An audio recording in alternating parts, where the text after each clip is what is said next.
राहुल और प्रिया का प्यार स्कूल से शुरू होकर कॉलेज तक पहुंच चुका था। दोनों एक दूसरे से बेहद प्यार करते थे और दोनों ने एक साथ ढेर सारे सपने देख रखे थे। अपनी खुशहाल जिंदगी के राहुल का ये आखिरी साल था। कॉलेज में शाम को मिलने की बात कहकर प्रिया ने फोन काट दिया था। राहुल ने घड़ी देखी तो अभी दिन के 3 बज रहे थे। वह प्रिया से मिलने के लिए बेचैन हो रहा था। आज राहुल ने महसूस किया कि प्रिया की आवाज में एक बेचैनी सी थी। शाम होने को आई थी। अचानक राहुल के घर की घंटी बजी और इससे पहले कि राहुल दरवाजे तक पहुंचता, उसकी माँ ने दरवाजा खोला। वह प्रिया ही थी।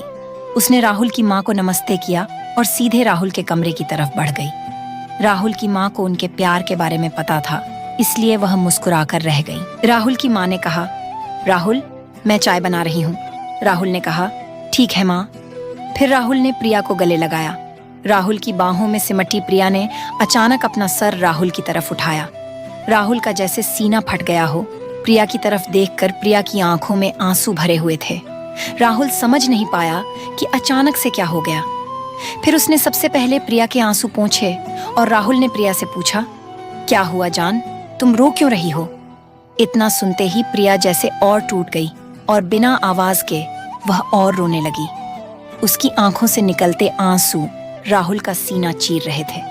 राहुल से रहा नहीं गया और उसने सबसे पहले दरवाजा बंद किया ताकि प्रिया के रोने की आवाज कमरे से बाहर न जाए। फिर उसने प्रिया को अपने बिस्तर पर बिठाया और खुद नीचे फर्श पर बैठ गया। प्रिया का हाथ अपने हाथों में लेकर उसने प्रिया से कहा, जान बोलो, ऐसा क्या हो गया कि तुम इतना रो रही हो? तुम्हें पता नहीं मेरे दिल पर क्या गुजर रही है तुम्हारे आंसू देखकर। अब प्लीज बताओ क्या हुआ है? प्रिया ने अपने आंसू पोंछे और अपने आप को संभालते हुए राहुल का हाथ पकड़कर बोली, हमारा साथ यहीं तक था जान, हमारे रास्ते आज के बाद कभी साथ नहीं होंगे। राहुल को जैसे एक झटका लगा। उसने प्रिया के हाथ को कस के पकड़ा और बोला, क्या पागलों जैसी बातें कर रही हो तुम? होश में तो हो ना?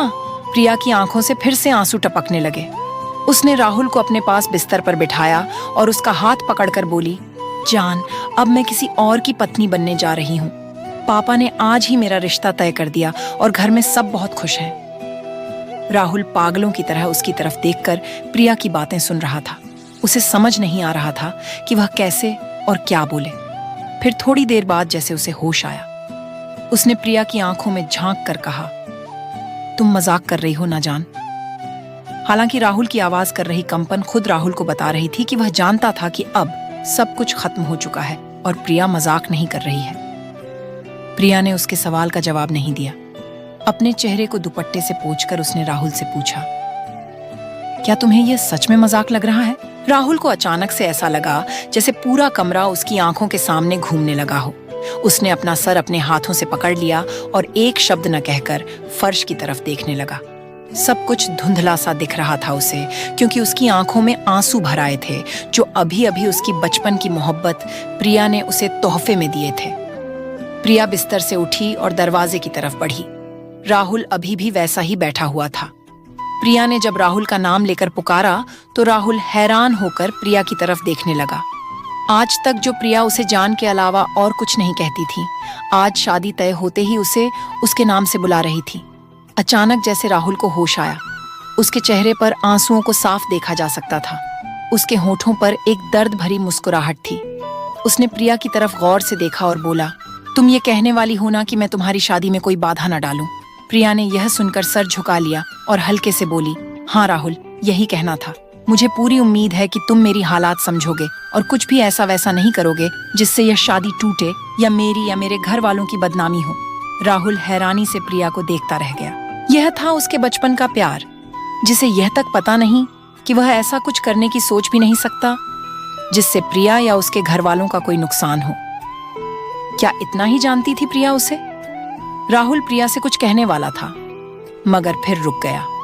उसने प्रिया की तरफ देखते हुए दीवानों की तरह मुस्कुराया और अपने दोनों हाथ प्रिया के सामने जोड़े और फिर दरवाजा खोल दिया। प्रिया जैसे ही कमरे से निकली, उसने देखा कि राहुल की माँ वहीं दरवाजे पर खड़ी थी। वह समझ गई कि राहुल की माँ ने सब कुछ सुन लिया है। अपना सर झुकाकर प्रिया वहां से चली गई। राहुल की माँ ने राहुल के कमरे में चाय रखी और उन्होंने राहुल की तरफ देखा। उसकी माँ बेटे का दर्द देख न पाई और बिना कुछ कहे कमरे से निकल गई। फिर राहुल ने चाय के कप को देखा।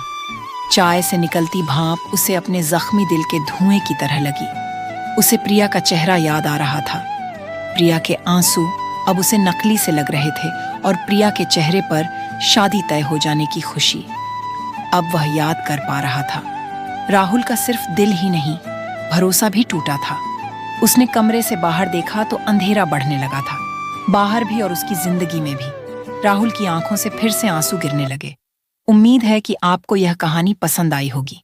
अगर कहानी पसंद आई हो तो हमें कमेंट करके जरूर बताइएगा और वीडियो को लाइक करके चैनल को जरूर सब्सक्राइब कीजिए। शुक्रिया दोस्तों। अब मिलते हैं अगले वीडियो में।